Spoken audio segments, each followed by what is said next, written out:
Mặt trời lại mọc rồi ư? Không thể tin được. Cứ nghĩ hôm qua nhắm mắt lại là xong hết rồi, nhưng hôm nay lại thêm một ngày mới. Bình minh thật đẹp khi được ngắm nhìn từ trên cao. Ở ngoại ô này, chỉ có chúng ta ở đây là được ngắm nhìn một cách bao quát. Cách buổi sáng bắt đầu như thế nào? Thật tuyệt vời ha! Bây giờ tụi mình sẽ vô Downtown Charlotte, là thành phố lớn nhất tiểu bang North Carolina. Thành phố này có khoảng 1 triệu dân. Charlotte có biệt danh là thành phố nữ hoàng là do nó được đặt theo tên của công chúa người Đức, người đã trở thành vợ vua George III của Vương quốc Anh vào thế kỷ 17. Đây là trung tâm banking lớn thứ hai Hoa Kỳ chỉ sau New York. Ở đây có nhiều công ty tài chính và ngân hàng đặt trung tâm hành chính tại đây, trong đó có trụ sở chính của Bank of America. Ở xa xa cuối đường là một công trình rất nổi tiếng. Đó là cái sân vận động có sức chứa hơn 75.000 chỗ ngồi, được xây dựng cách đây gần 30 năm. Mọi người thấy tên sân vận động không? Bank of America Stadium. Ở Mỹ, các thương hiệu lớn được phép mua quyền đặt tên cho các sân vận động để quảng bá. Thì ở Charlotte, Bank of America đã mua quyền đặt tên trong 25 năm với giá 140 triệu đô. Đây là một sân vận động bóng bầu dục, hay còn được gọi là bóng đá Mỹ, cũng là sân nhà của đội bóng Carolina Panthers với logo là con báo đen. Môn bóng bầu dục ở Mỹ gọi là football, còn football kiểu Âu Châu thì người Mỹ gọi là soccer. Mình thấy những người Việt qua đây thì mới đầu chỉ thích soccer thôi, nhưng sau này phần lớn chuyển qua mê football hết, vì một game của nó hào hứng hơn rất là nhiều, như đánh trận vậy á. Mới đầu thì mình coi bóng bầu dục thì đâu có hiểu gì, tự dưng hai đội lao vào nhau sáp lá cà rồi đè lăn nhau la liệt.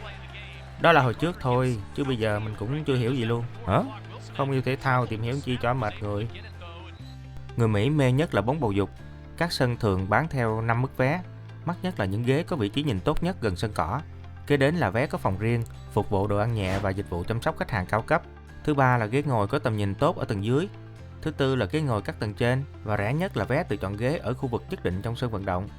Những vị trí này vô để hưởng không khí là chính thôi, chứ nhìn cầu thủ nhỏ li ti hả? Các giá vé này thì nó không cố định, sẽ thay đổi theo tính chất trận đấu, mùa đấu. Ví dụ như trong trận chung kết Super Bowl vừa rồi, giá vé rẻ nhất là 5.700 đô, giá vé mắc nhất bán theo cặp là 37.000 đô. Coi như người nghèo là không ai dám đi coi hết. Trận chung kết kinh điển Super Bowl giá kỷ lục lên tới 22 tỷ đô, nên Super Bowl là sân khấu lớn nhất của quảng cáo. Cứ 30 giây quảng cáo trên truyền hình có giá 6 đến 7 triệu đô. Khủng khiếp luôn. Vậy là tụi mình vừa tham quan sơ sơ Downtown Charlotte xong. Dựa trên những yếu tố như cơ hội việc làm, tỷ lệ tội phạm, giá nhà đất, thì Charlotte nằm trong danh sách những nơi tốt nhất để sống và khởi nghiệp. Tiểu bang North Carolina có khoảng 400.000 người Mỹ gốc Việt. Riêng thành phố Charlotte này có khoảng 16.000 người. Biết đâu cắm dùi ở đây cũng được chứ. Nói cái đi. Ý, công trình này đẹp quá. Đây là Bojangles Coliseum. Đây là một đấu trường đa năng có sức chứa 8.600 chỗ ngồi. Nó có thể tổ chức thi đấu khúc côn cầu, biểu diễn ca nhạc, xiếc, boxing vân vân. Đẹp quá ha. Hôm nay thứ hai đầu tuần thời tiết rất là đẹp. Mọi công việc triển khai lúc này sẽ gặp nhiều thuận lợi đây. Cơ mà bây giờ ra biển vào thứ hai thì có vẻ không hợp lý lắm hả? Nhưng không sao, những nơi vắng vẻ là sở thích của mình. Bây giờ tụi mình lại ra ngoại ô thành phố rồi. Trước mấy cái tiệm này người ta làm bãi xe hơi bạt ngàn luôn. Thích quá ha.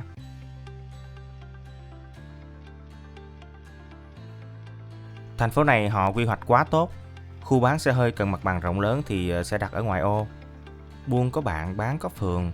Ở ngoại ô này có cả phường xe hơi đủ thứ các hãng luôn. Xe mới toàn để ngoài trời không vậy nè. Mình ngắm thôi.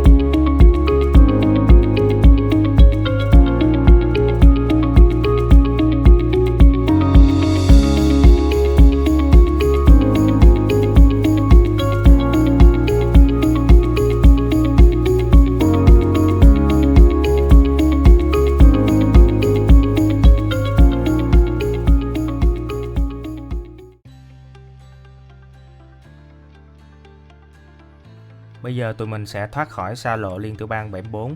Đoạn này có tên là American Indian Highway 34, có nghĩa là quốc lộ 74 của người Mỹ da đỏ.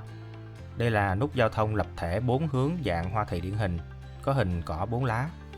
Nó sử dụng nhiều tầng tách biệt để dòng lưu thông trên đường này không xung đột trực tiếp với dòng lưu thông trên đường khác. Hiện nay Việt Nam có khoảng 1.500 cây số đường cao tốc, phía Nam có khoảng 500 và phía Bắc có khoảng 1.000 cây.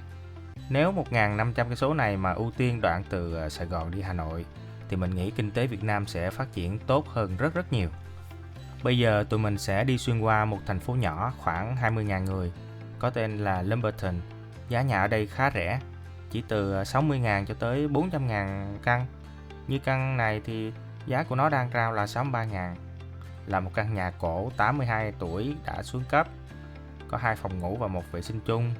Ở đây nó gọi là Single Family Residence, là nhà ở một gia đình, tức là 2 vợ chồng và 1 đứa con sống thoải mái á. Đây là một trường tiểu học, mình rất hâm mộ những chiếc school bus này. Mình thích con của mình được đi học bằng những chiếc xe bus màu vàng quyền lực này. Rời khỏi Lumberton, bây giờ tụi mình chính thức ở miền quê Hoa Kỳ. Ở đây họ gọi là countryside. Mình nghĩ mình có thể thích nghi tốt với cuộc sống ở miền quê kiểu này. Bên tay phải của mình là một trang trại nuôi gà. Trại gà này tới 10 mấy chuồng, có thể là của người Việt. Vì trại gà người Mỹ trắng thì nuôi văn nghệ lắm, chừng 3-4 chuồng thôi à.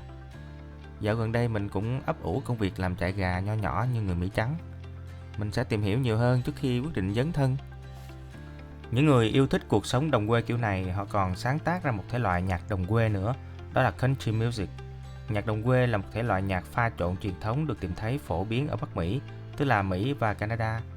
Nguồn gốc của nhạc đồng quê hiện nay là nhạc dân ca truyền thống của người da trắng, của người Celt, nhạc blues, nhạc phúc âm và nhiều nhạc cổ khác. Nó phát triển nhanh từ giai đoạn thập niên 1920.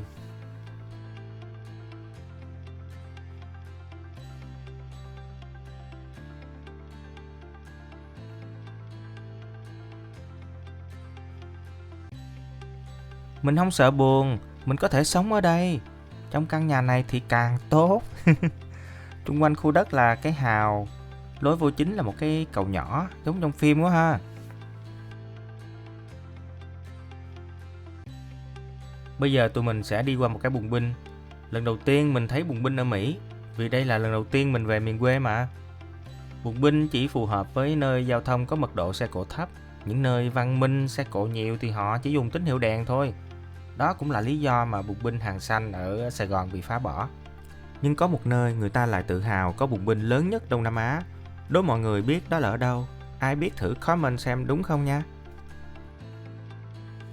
Mình rất là thích cây hoa màu trắng này. Nó có tên là White Dogwood Tree. Sở dĩ thêm chữ white vì ngoài màu trắng nó còn có màu hồng phớt nữa. Có một cái truyền thuyết rất là hay về loài cây này. Đảm bảo mọi người sẽ thích. Chút xíu mình kể ha. Còn bây giờ tụi mình tiếp tục đi xuyên qua một thị trấn nhỏ, nơi mà các chủ trang trại hoặc nhà ở nông thôn ở đây tập trung mua bán các nhu yếu phẩm cần thiết. Nhìn giống nhà phố ở Sài Gòn ha. Mặt tiền mỗi căn 4-5 mét xây liền kề với nhau. Có quán cà phê nữa nè. Đừng nói chủ quán là người Việt thì mắc cười à. Nhìn giống nhà xây gạch nhưng bên trong chủ yếu làm bằng gỗ và thạch cao hết đó mọi người. Bởi vậy động đất không sợ, chỉ sợ lốc xoáy nó hút căn nhà bay lên luôn.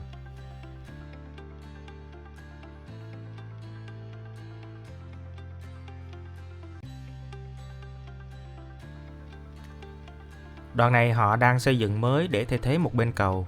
Xe cộ vẫn qua tạm trên cây cầu cũ. Bên đây mình quan sát thấy đường xá họ thi công chậm nhưng rất chắc chắn. Công nhân thì lêu ngoe có mấy người thôi, chủ yếu là điều khiển máy móc. An toàn lao động thì được trang bị tận răng. Phúc lợi của công nhân làm được rất là cao nha. Một ông chồng đi làm là hãng mua bảo hiểm cho cả vợ con luôn. Thị trấn thường được đặt ở giữa một vùng đồng quê, nên xuyên qua thị trấn rồi bây giờ tụi mình sẽ thấy cảnh dưới quê tiếp. Ở đây có một trang trại cũ, có vẻ hoang vu không còn hoạt động nữa. Mình không chắc lắm. Cánh đồng này nhìn xa xa giống trồng nho, nhưng sao mà nó đen thui không có lá gì hết. Không biết có phải không nữa. Hàng rào gỗ này dễ thương quá, giống trong phim Ngôi nhà nhỏ trên thảo nguyên ha.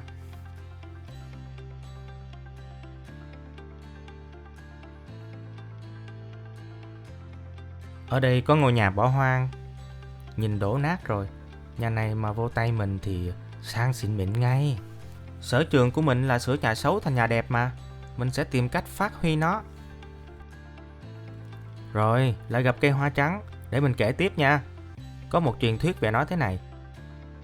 Hơn 2.000 năm trước, ở Trung Đông có một loại cây đặc biệt rất cao to, thân thẳng, gỗ rắn chắc, bền bỉ hơn những loại cây khác. Vào thời ấy, người ta đã dùng loại cây này để làm thập giá đóng đinh những tử tội. Họ cũng có một nhóm thợ rừng chuyên trách việc vào rừng để đốn loại cây này. Một hôm, trưởng nhóm thợ rừng được lệnh phải cung cấp gấp một cây thập giá thật cao, thật nặng, thật chắc chắn để đóng đinh vua dân Do Thái, và lệnh này mau chóng được thực hiện. 3 ngày sau khi Chúa Giêsu chết trên cây thập giá, thì cả rừng cây đặc biệt nọ đều khô héo dần rồi tàn lụi. Nhiều năm sau, nơi cánh rừng cũ mọc lên một loại cây mới. Thân cành không cao, không thẳng, không khỏe nữa. Chúng nở hoa rất lạ, có loại trắng muốt, có loại cánh đỏ hồng, nhưng đặc biệt là 4 cánh hoa của chúng nở xòe ra tạo thành hình chữ thập, và nhụy hoa trông như một vương miện kết bằng gai. Tiếng Anh gọi nó là dogwood tree, dịch sắc nghĩa là cây gỗ chó. Mình đoán quả ốc chó không có liên quan gì. Và dường như các nhà khoa học chưa tìm ra lý do tại sao người ta lại đặt cho nó cái tên xấu xí như vậy. Người Trung Quốc gọi nó là cây sơn thù du, còn người Việt gọi là cây dương đào. Dương đào đẹp hơn thù du chứ hả?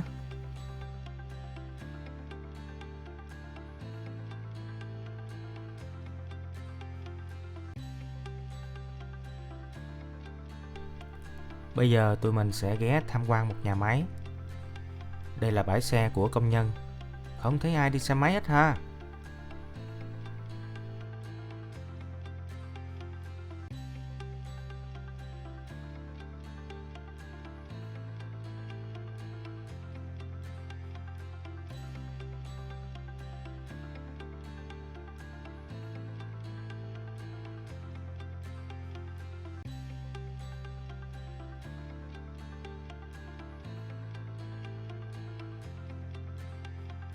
Đây là một trong 7 nhà máy của House of River Farms ở Hoa Kỳ, là một công ty tư nhân do gia đình sở hữu và điều hành. Người Mỹ ăn khoảng 160 triệu khẩu phần thịt gà mỗi ngày, nên nhà máy này chịu chơi, đầu tư cái chảo chiên lớn nhất thế giới, có thể nấu tới 365 con gà cùng lúc. Nhà máy cung cấp gà tươi và gà chiên khắp nước Mỹ. House of River Farms liên kết các trại gà thành viên, cung cấp cho chủ trại con giống và thức ăn, bao tiêu đầu ra, nên làm trại gà thường không sợ lỗ. Tuy hơi cực và chỉ phù hợp với những người yêu thích cuộc sống nông thôn. Chỉ có một cái là vốn đầu tư trại gà thì phải cần nhiều tiền. Một trại gà thông thường thì có từ 3 đến 16 chuồng gà. Mỗi chuồng gà có kích thước rộng từ 10 đến 14 mét, dài từ 90 đến 200 mét. Tùy theo diện tích đó mà một chuồng gà có thể nuôi từ 20 cho đến 50.000 con gà. Tức là một trại gà thường có khoảng 100.000 đến 800.000 con gà. Theo đó thì trại gà nhỏ có giá tầm gần 2 triệu đô, trại lớn đến 7-8 triệu đô. Nuôi gà thịt thì cứ 2 tháng thu hoạch một lần. Đồ ăn thức uống hoàn toàn tự động hết. Gà ở đây nó chết vì nhiệt độ thôi. Lạnh quá chết mà nóng quá cũng chết. Nên chuồng gà ngoài ăn uống ra thì quan trọng nhất là hệ thống điều hòa nhiệt độ. Nhiệm vụ của công nhân chỉ là đảm bảo cho cái hệ thống này hoạt động ổn định thôi. Do hoạt động bằng máy hết nên trại gà lớn hay nhỏ cũng chỉ cần 2 đến 3 người làm. Có điều kiện thì mướn người, muốn tiết kiệm hơn thì tự mình làm hết. Tùy quy mô lớn nhỏ, trừ hết chi phí và lãi ngân hàng thì một tháng bỏ túi được khoảng 10 mấy ngàn đô cho đến 7-80 ngàn đô, cũng được quá chứ. Đây là một trại gà điển hình của người Việt. Trại này có 8 chuồng, mỗi chuồng rộng 12m, dài 200m. Mỗi chuồng kiểu này khoảng 30.000 con thì nhân 8 chuồng thì trại này có khoảng 240.000 con. Nhiều người Việt đại gia bên Việt Nam đầu tư dạng Epify xong thấy cực quá bỏ về Việt Nam luôn. Do sướng quen rồi cực chịu không nổi. Chứ mình thì chết mê. Ngoài chuyện làm nhà cửa ra thì mình cũng đang hứng thú làm trại gà. Chuyện này dài nhiều tập, từ từ mình dấn thân hết à. Sau khi tham quan nhà máy xong thì bây giờ tụi mình ra thẳng bờ biển Đại Tây Dương luôn. Cụ thể là tụi mình sẽ tới bãi biển Myrtle Beach.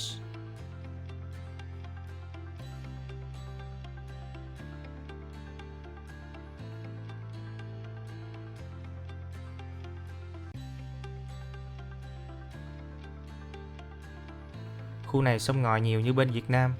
Ở đây câu cá cũng phải có giấy phép nên đảm bảo sông suối ở đây cá tôm bạc ngàn. Sắp tới bờ biển rồi, nôn quá nôn hà.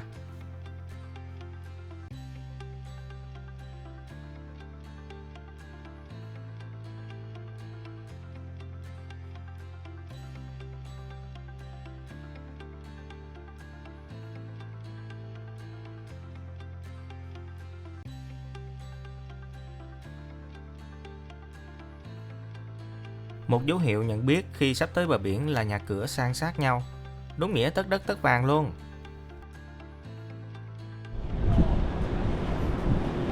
Sau bao ngày chờ đợi, cuối cùng mình cũng đã tới Đại Tây Dương rồi.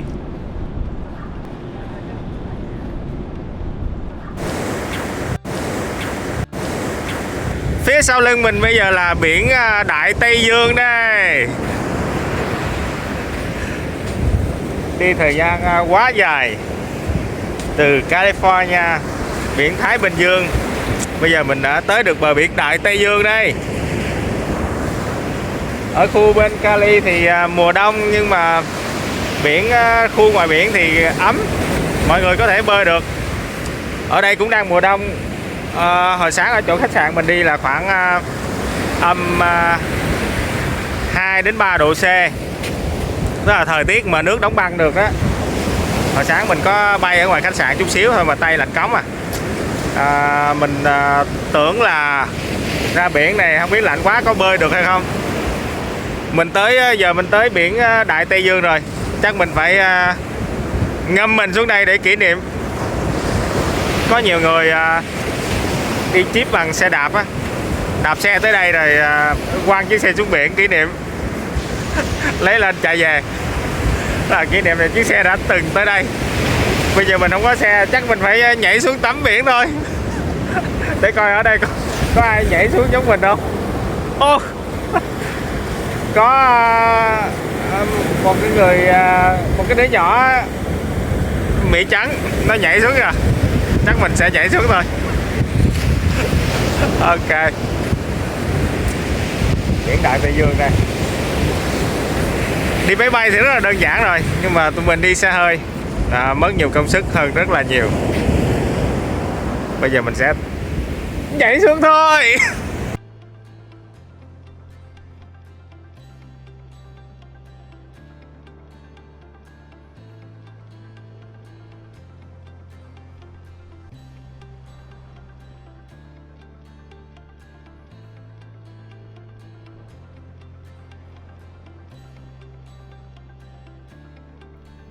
Từ từ thôi, có chân tuột quần.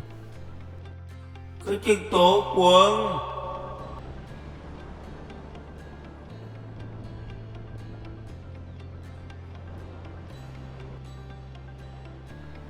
Không nhúng xe đạp xuống biển thì nhúng cái đầu xuống biển đi. Hả? Chừng 5-6 độ C chứ mấy.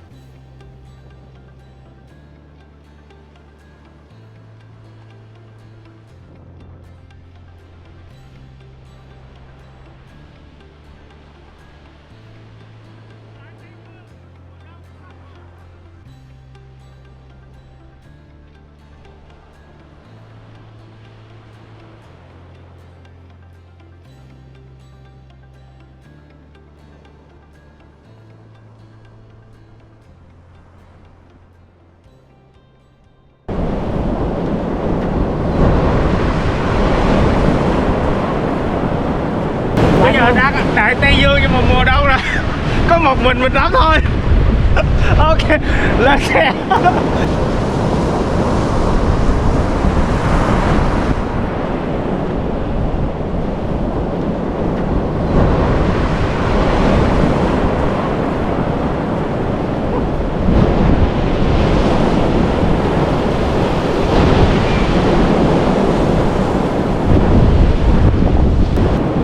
Không ai tắm ở đó. Lạnh không? Lạnh như nước đá vậy. Mày gan thiệt. Không ai tắm luôn.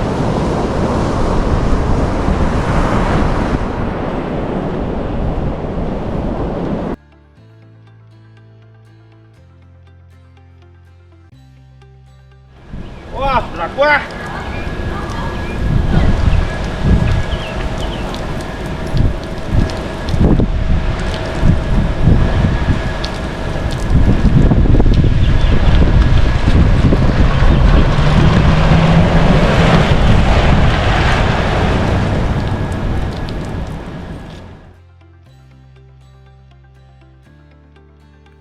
Bây giờ mình sẽ lang thang trên bầu trời ngắm biển Đại Tây Dương. Vì biển này hướng đông nên toàn bộ bãi biển ở đây không thấy được hoàng hôn tuyệt đẹp như ở California.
Bây giờ là 4 giờ rưỡi chiều, trời còn nắng, tụi mình tranh thủ chạy xuống bãi biển Charleston Beach trên South Carolina.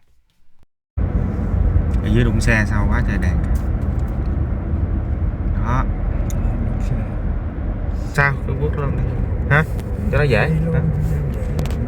Bắt đầu nó kêu Quẹo qua quẹo lại mất công. quẹo tới quẹo luôn mất công.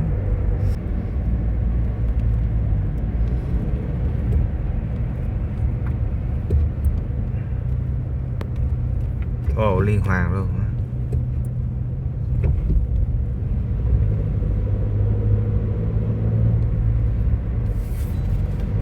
Kẹt xe do tai nạn giao thông nên tụi mình phải đi đường vòng qua một con đường nhỏ. Nhờ vậy tụi mình khám phá một nơi rất là hay. Chủ mỗi căn nhà bên kia đường đều làm một cái cầu tàu bằng gỗ rất dài băng qua cái đầm lầy tới tận con sông. Ngắm hoàng hôn ở cầu tàu này thì sẽ rất là đẹp luôn. Giữ luôn nước ha.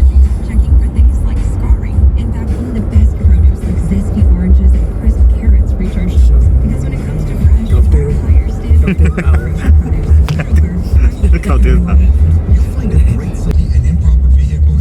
Ngôi nhà này ở đây. Nó kêu mình quẹo á. Quẹo hả? Phải không? Chưa mà. Chưa. Của chú đang gia thắng mà. Tiểu bang South Carolina có dân số hơn 5 triệu người. Thủ phủ là Columbia, trong khi thành phố lớn nhất của nó là Charleston. Bờ biển của tiểu bang có nhiều đầm lầy và cửa sông mặn. South Carolina có khí hậu cận nhiệt đới ẩm. Vào mùa hè thì ban ngày nóng ẩm như Việt Nam, từ 30 đến 34 độ C. Ban đêm thì từ 21 đến 24 độ C. Vào mùa đông thì nhiệt độ ở ngưỡng 0 độ C hoặc âm dưới mức đóng băng luôn.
Tới bãi biển Charleston này là 7 giờ 40 tối.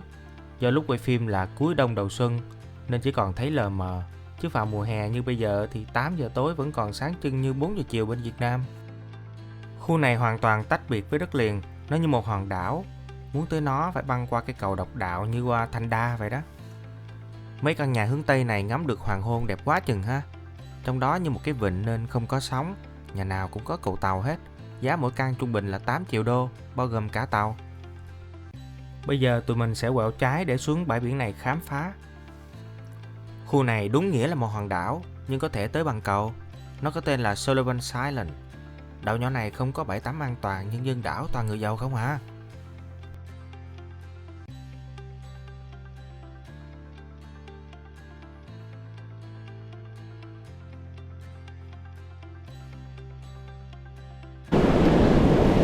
Bên tay phải của mình là bãi biển Đại Tây Dương. Bây giờ là hoàng hôn, tắt nắng rồi. Phía sau lưng mình có một cái biệt thự rất là lớn, rất là đẹp luôn. Không biết bao nhiêu triệu đô đây.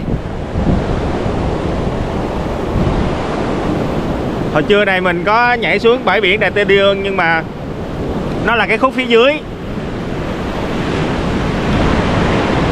Nếu có thời gian có thể ở lại lâu hơn chút xíu, nhưng mà có vẻ không kịp rồi. Cái biển này rất là siết, họ cấm. Oh man, họ cấm xuống nước, bởi vì xuống nước là nó sẽ cuốn mình ra biển luôn. Khu vực này là biển cuốn chết người đó.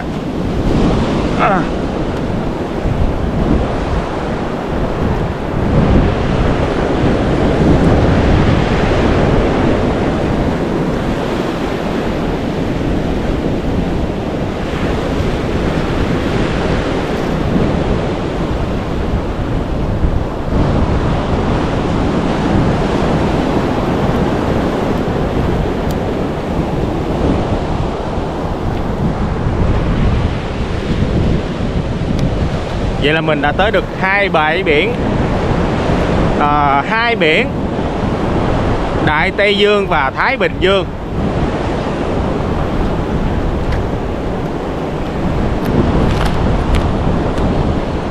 Thỏa lòng hả lòng hả dạ rồi.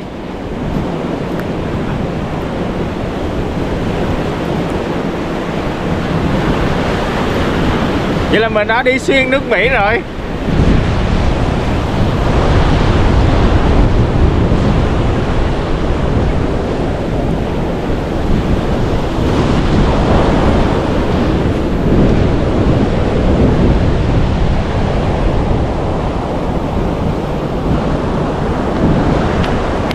Phía trước có nhiều người đang chuẩn bị xuống. Thôi, còn mặc đồ còn cool hơn mình nữa, không sợ lạnh luôn.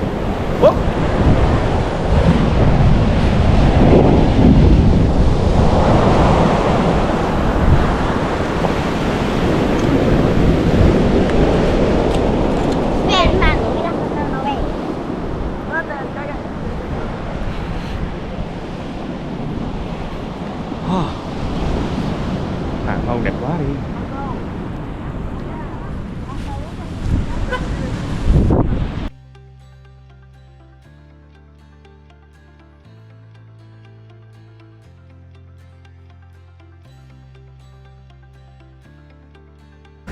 Biển thì nguy hiểm nhưng mà ngắm cảnh thì rất là đẹp.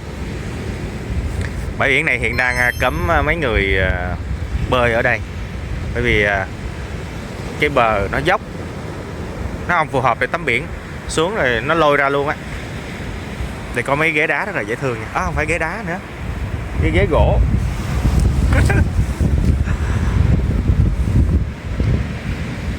Khu vực này ngắm cảnh miễn phí, đậu xe miễn phí. Cái chỗ hồi nãy mà mình hồi trưa mình nhảy xuống biển á, khu đó đậu xe tính tiền 3 đồng 1 tiếng.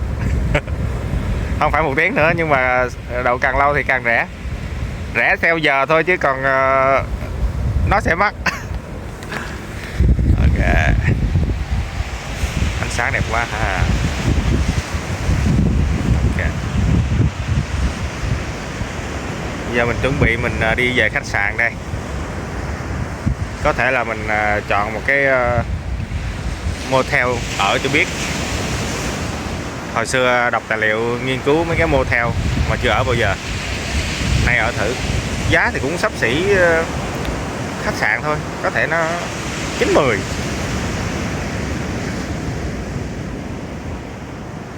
Đó là giờ thấp điểm thôi, còn giờ cao điểm thì chắc khách sạn nó mắc tiền hơn. Tụi mình đang chờ xem cái motel này còn phòng trống không. Kế hoạch là tụi mình sẽ thăm vài người bạn ở Atlanta, tiểu bang Georgia, rồi đi xuống bãi biển Miami ở Florida hoặc vòng lên New York, sau đó chạy về California. Nhưng có vài công việc đột xuất tụi mình phải trở về Tennessee để cất xe rồi bay về California luôn. Rất là tiếc vì không thể ghé thăm những người bạn của mình. Thôi thì hẹn dịp khác. Mọi người yêu quý mình xin hãy chia sẻ clip và đăng ký kênh giúp mình nhé. Cảm ơn mọi người đã xem đến giây phút cuối cùng và hẹn gặp lại ở clip sau. Tạm biệt.